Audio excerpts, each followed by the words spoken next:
बिस्मिल्लाहिर्रहमानिर्रहीम। अस्सलाम वालेकुम। अपोजिशन ग्रैंड अलायंस अब तगड़ा नहीं, बहुत ही तगड़ा हो गया है। इमरान खान की स्ट्रेटजी कामयाब जा रही है। जिस तरह उन्होंने अपनी पार्टी को कहा कि अब फजलुर रहमान साहब के साथ बातचीत करें, काफी अरसे से चल रही थी, लेकिन अब पूरी तरह से उनको इत्मीनान में लेकर आगे बढ़ना है। अब जनाब फजलुर रहमान साहब ने भी मैदान संभाल लिया है। बिफरे अवाम सड़कों पर आएंगे तो जाली ऐवानों में जलजला बर्पा होगा। अब ये फजलुर रहमान साहब ने इस तरह की स्टेटमेंट पहली दफा दी है। इसका मतलब है वो भी बता रहे हैं कि वो भी तैयार बैठे हैं सड़कों पर आने के लिए। और बड़ी पेशगोई सामने आ गई है कि इमरान खान और फजलुर रहमान साहब एक कंटेनर पर हुए तो हुकूमत गई।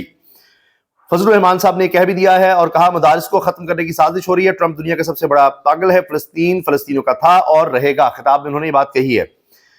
मर्दान में उन्होंने खिताब किया है। अब ग्रैंड अलायंस मजबूत हो रहा है। अभी शहबाज शरीफ साहब भी आए थे। वो क्या लेने आए थे फजलुर रहमान साहब के पास, उसके बारे में भी जेआईआई की तरफ से उनके सीनियर रहनुमा ने बात कर दी है। वो भी बड़ी दिलचस्प है। तो फजलुर रहमान साहब अब मैदान में निकल रहे हैं और वो भी अब तैयारी कर रहे हैं सड़कों पर आने की। चूंकि अब मामला सड़कों पर लगता है होगा। जिस 26वीं आईनी तरमीम के बाद फजलुर रहमान साहब कहते हैं जी हमें धोखा दिया गया, हमें कहा गया था मंसूर अली शाह को ही चीफ जस्टिस बनाएंगे, बाद में चीजें देखी जाएंगी, लेकिन सब उल्टा कर दिया गया, धोखे पर धोखा हुआ। अब फजलुर रहमान साहब गुस्से में हैं और इन्होंने कहा है कि जाली पार्लियामेंट धांधली के जरिए वजूद में आई, बिफरे अवाम सड़कों पर आएंगे तो जाली ऐवानों में जलजला बर्पा होगा। शहबाज शरीफ साहब आए तो मौलाना ने उनको भी कहा कि अब नए इलेक्शन ही हल हैं। मर्दान और तख्तबाई में खिताब करते हुए मौलाना फजलुर रहमान ने कहा कि मौजूदा पार्लियामेंट की कोई हैसियत नहीं है। पिछले साल 8 फरवरी 2024 को बदतरीन धांधली की गई। जाली पार्लियामेंट धांधली के जरिए वजूद में आई, बिफरे अवाम सड़कों पर आएंगे तो जाली ऐवानों में जलजला बर्पा होगा। सरबराह जेईआई ने कहा कि अमेरिका से लेकर तमाम दुनिया मदारिस खत्म करने की साजिश कर रही है। आपने मदारिस के रजिस्ट्रेशन के नाम पर बैंक अकाउंट बंद करने की साजिश की। दीनी मदारिस इस्लाम के किले हैं, हम अपनी जानों का नजराना देकर इनकी हिफाजत करेंगे। इन्होंने कहा कि पार्लियामेंट में कलील तादाद के बावजूद मदारिस रजिस्ट्रेशन बिल पास कराना जमीयत का कारनामा है। मौलाना फजलुर रहमान ने मजीद कहा कि जाली पार्लियामेंट धांधली के जरिए वजूद में आई, बिफरे अवाम सड़कों पर आएंगे तो जाली ऐवानों में जलजला बर्पा होगा। हमने अपनी जिद्दोजहद नहीं छोड़ी, हम सियासी जिहाद के रास्ते पर कायम हैं। इन्होंने कहा कि मैदान में रहेंगे, सड़कों पर रहेंगे और तुम्हारे ऐवानों तक पहुंचेंगे। मेरी पार्लियामेंट अवाम है। अब वो अवाम से ही कह रहे हैं कि हमने बात करनी है, पार्लियामेंट फारिग है। गजा पर कब्जे के ऐलान के हवाले से कहा पूरी दुनिया अमेरिका को ताकतवर समझ रही है। ट्रंप दुनिया का सबसे बड़ा पागल है। फलस्तीन फलस्तीनियों का था, है और रहेगा। सऊदी अरब ममालिक ने अमेरिका की फलस्तीन से मुतल्लिक तजवीज़ इनके मुंह पर मारकर नई तारीख रकम की है। नेतन्याहू कहता है सऊदी अरब में फलस्तीनी आबाद करेंगे। अफगानिस्तान, इराक और शाम से लोगों ने हिजरत की, मगर फलस्तीनी वाहिद कौम है कि गजा पर बमबारी हुई मगर वो डटे रहे। 50,000 से जायद लोग शहीद हुए मगर मुजाहिदीन डटे रहे।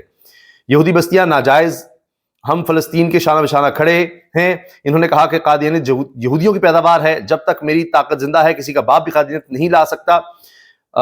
मौलाना ने मुल्क की सूरत-ए-हाल पर तबसरा करते हुए कहा कि अफसोस की बात है कि मुल्क में महंगाई और बेरोजगारी दिन ब दिन बढ़ती जा रही है, लेकिन जाली हुकूमत महंगाई में कमी का रट लगाकर अवाम की आंखों में धूल झोंकने की कोशिश कर रही है। ये जी इस हुकूमत के अपने मौलाना हैं, पीडीएम के सरबराह मौलाना हैं। अब वो जनाब कह रहे हैं कि ये तो सारे ही फारिग है। गंडापुर साहब जो है उनको भी कहा गया कि अब जरा तोपों का रुख मौलाना फजलुर रहमान साहब से हटा लें। उन्होंने कहा जी इमरान खान ने नाराजगी की कोई बात नहीं की, इनके दिल में क्या है कुछ नहीं कह सकता। अच्छा, गंडापुर के खिलाफ भी कहा जा रही सख्ती होगी। उन्होंने जो तकरीर की है सवाबी जलसे में, उससे भी नजर आ रहा है कि वो भी क्लियर कर रहे हैं कि जो सदारत उनसे ली गई है उसके बाद वो और एग्रेसिव हो रहे हैं मौजूदा सेटअप और निज़ाम के खिलाफ, और वो मुफाहमत की पॉलिसी जो है शायद उसको वो तर्क करने की तरफ जा रहे हैं। उनको भी पता है कि उनकी छुट्टी का फैसला हो चुका है गंडापुर की, तो वो समझते हैं कि उन्होंने अपनी साख तो कम से कम बरकरार रखनी है। मुस्तकबिल में इमरान खान और मौलाना फजलुर रहमान एक कंटेनर पर होंगे। इसके बाद 30 दिन तक हुकूमत चल गई तो मैं सजा के लिए तैयार हूं। मुफ्ती किफायतुल्लाह साहब ने ये पारस जहांज़ेब साहिबा के शो में ये बात कही है, सुनिएगा। असल में जो मुस्तकबिल का पस मंजर है ना, वो ऐसा है कि मौलाना साहब और इमरान खान एक साथ जा रहे हैं और ये दोनों ये हुकूमत के लिए बर्दाश्त के काबिल, एक हफ्ते की हुकूमत रहेगी तो ये बेचारे मुस्तकबिल में मौलाना फजलुर रहमान और इमरान खान एक साथ जा रहे हैं और एक हफ्ते फिर हुकूमत चल सकेगी। बस वो वजीर है और प्रोटोकॉल है तो आखिरी बार उसको देख रहे हैं ना। तो वजीर आज़म इसलिए मिले थे मौलाना फजलुर रहमान साहब से कि जी इनके साथ इत्तेहाद में ना जाइएगा। देखने में दो नफरों को सवाल चाहिए। दिलचस्प बात है। तो पारिस साहब ने कहा कि जी ये शहबाज शरीफ साहब भागे भागे जो गए मौलाना के पास, वो इसलिए गए थे कि जी आप ना हमारे खिलाफ निकलिएगा कुछ, تو کہتے ہیں اور کیا یہ جو گرینڈ الائنس بنا اس کے لیے اور کیا مولانا کو دیکھنا کوئی دو نفروں کا ثواب ہے کہ جی وہ وہاں پر ایسے چلے گئے تھے. تو یہ اب دونوں اکٹھے نظر آ رہے ہیں جی. اگر انہوں نے ہمارے مطالبات مان لیے تو کنٹینر الگ الگ ہوں گے, نہیں مانیں گے تو کنٹینر ایک ہوگا, پھر لیڈ کون کرے گا اس احتجاج کو؟ اس میں کوئی بات نہیں. عمران خان بھی ہمارے لیے قابل احترام ہے, مولانا صاحب بھی قابل ہے. عمران خان بھی ہمارے لیے قابل احترام ہے اور کہا یہ وزیروں کی بس آخری باری ہے اس لیے مزے لے رہے ہیں. اور خیر ہے جو بھاری بھرکم ہوگا وہی احتجاج کرے گا. یہ مسئلہ جیل سے عمران خان کیسے لیڈ کرے گا, یہ کوئی مسئلہ نہیں ہے.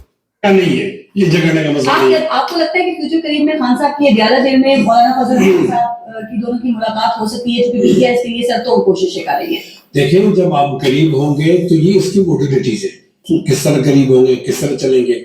ہمارا آپس میں اختلاف بھی تو رہے کیسے کریں. جی بالکل, ہماری شناخت بھی رہے, لیکن جب ہم قریب جائیں گے ہمارا سفر بھی ہوگا تو ہم سفر بھی ہوگا, اور حکومت مخالف ایک بڑی تحریک بھی چل سکتی ہے. میں کہتا ہوں پھر حکومت چلا کے دیکھیں, بڑی تحریکیں چلانی ہو کہتے ہیں. اس کے بعد جب فضل الرحمان صاحب عمران خان مل جائیں گے یہ حکومت چلا کے دیکھیے. فواد چودھری صاحب نے سب سے پہلے یہ بات کہی تھی کہ اگر فضل الرحمان صاحب کسی طرح مل لیتے ہیں عمران خان کے ساتھ, سب یہ چیزیں اکٹھے چلنے کی طرف جاتی ہیں, پھر حکومت نہیں ٹھہر سکتی. یہ پہلی دفعہ فواد چودھری نے بات کی تھی کچھ عرصہ پہلے, یعنی کچھ مہینے پہلے.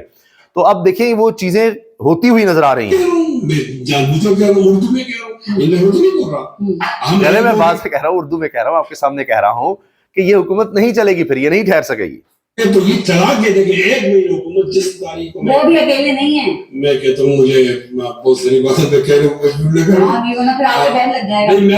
ہوں وہ اکیلے بھی نہیں ہے. جب پارس صاحب نے کہا کہ وہ ان کے پیچھے کچھ اور طاقتیں بھی ہیں گورنمنٹ کے پیچھے, انہوں نے کہا پھر آپ مجھے کچھ ایسا کہنے پر مجبور نہ کریں. تو پارس صاحب نے نہیں پھر آپ پر بین لگ جائے گا, پہلے بھی لگ چکا ہے. تو کہتے ہیں نہیں مجھے کوئی اس کی پرواہ نہیں. میں یہ کہتا ہوں کہ اگر ہم ملے اس کے 30 دن کے تک یہ حکومت چلائے تو میں انشاءاللہ سزا کے لیے دوں.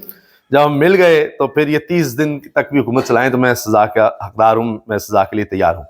اب چیزیں اسی طرح بڑھ رہی ہیں. شہباز شریف صاحب نون لیگ کوشش کر رہی ہے کہ جی کسی طرح ان کے تحفظات دور کر دے, لیکن اب بڑا مشکل لگ رہا ہے.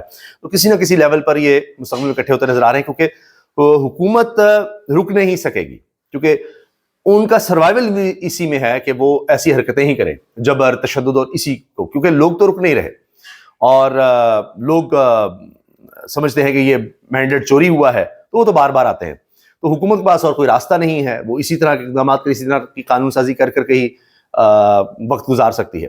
تو کہیں نہ کہیں جا کر جس طرح آج وکلا نکلے ہیں, اس سے پہلے کسان نکلے ہیں, پھر کبھی مزدور, کبھی تنخواہ دار طبقہ, تو سب نکل رہے ہیں. تو اپوزیشن گرینڈ الائنس اسی طرح سے فضل الرحمان صاحب کو بھی نکلنا ہی پڑے گا, اس لیے وہ اس طرح کے بیانات دے رہے ہیں. الیکشن ٹریبیونلز کی کارکردگی پر فافن کی رپورٹ آئی ہے, اور دلچسپ بات یہ ہے کہ صرف 30%, ویسے 180 دن میں فیصلے ہونے چاہیے, ابھی تک صرف 30% فیصلے ہو سکے ہیں. 1 سال ہو گیا ہے, اس کے بعد بھی یہ حالات ہیں.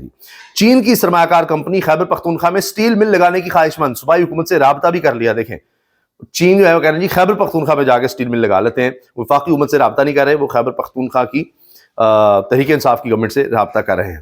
تو یہ ہیں جناب اپڈیٹس, اور جو گرینڈ الائنس ہے اس میں نئی جان آ چکی ہے فضل الرحمان صاحب کے آنے کے بعد, اسی لیے شہباز شریف بھاگے گئے. اور شاہد خان عباسی وہ جس طرح ٹیلی ویژن پر جا کر جو بیانیہ بلڈ کر رہے ہیں, سابق وزیر اعظم رہے اور پھر نون لیگ کی ساری سیاست کو سمجھتے ہیں, وہ تو جناب کمال ہی کر رہے ہیں. ابھی کسی نے سوال کیا کہ جی دیکھیں 100 ایم این ایز ہیں, کہاں نظر آئے, کیا ہوا؟ انہوں نے کہا جی جو کچھ ان کے ساتھ ہو گیا ہے, اینکر کو جواب دیا, جو کچھ ان کے ساتھ ہو گیا ہے اس کا کوئی اندازہ لگا سکتا ہے, گھر بار کاروبار سب تباہ کر دیے گئے, تو وہ بھی ذرا آپ نظر میں رکھیں. تو شاہد خان عباسی صاحب بھی گرینڈ الائنس میں شامل ہیں, محمود اچکزئی بھی ہیں, یعنی بلوچستان, ادھر سے اب یہ کہا جا رہا ہے پی ٹی ایم وہ بھی قریب آ رہی ہے, پشتون تحفظ موومنٹ بھی, اس طرح دیگر لوگوں کے ساتھ بھی بات چیت چل رہی ہے. تاکہ سندھ میں بھی کہہ رہے ہیں اسد قیصر ہم جائیں گے, مہرنگ بلوچ سے بھی بات کریں گے, بھی اسد قیصر کہہ رہے ہیں.